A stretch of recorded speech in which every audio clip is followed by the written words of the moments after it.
Hi, my name is Melissa Gallagher, and I'm here to talk to you today about the problem with keywords.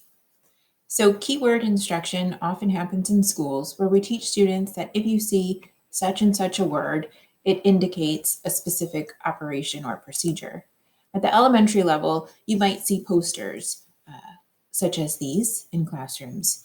I know because in my first few years as a fourth grade teacher, I had them up in my classroom too.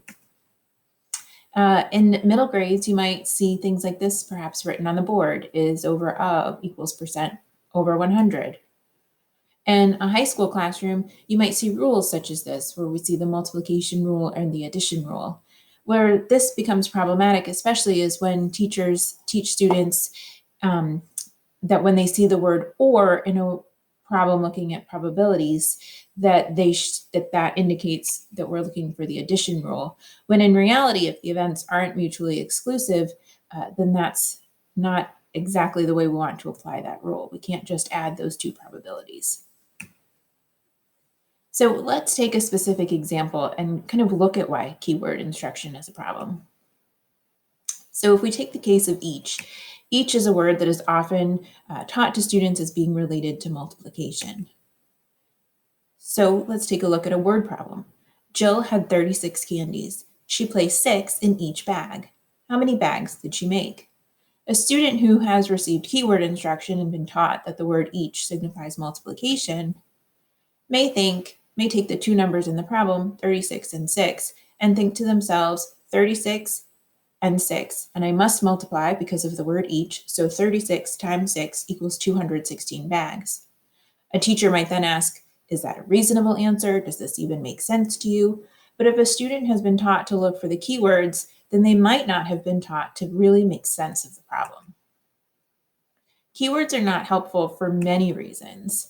One reason that keyword instruction is not helpful is because some word problems don't have any keywords at all. They could be missing. Another reason it's not helpful is because one keyword could be kind of two-faced. For instance, each could indicate multiplication or division.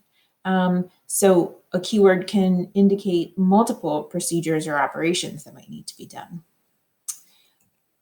Another issue is that keywords don't help students understand the mathematical relationships present in a problem.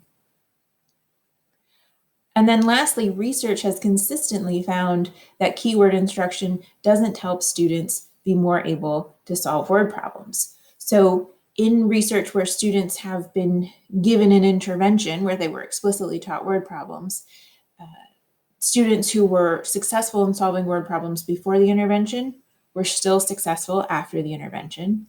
And students who struggled to solve word problems before the intervention, after learning about keywords, were still struggling to solve word problems for some of these reasons I just mentioned.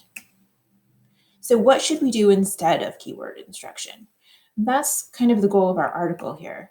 What we want to do is help students focus on sense making and leverage what they already know about reading strategies to help them make sense of the word problems that they're studying. Read the article to hear more about how to integrate these strategies.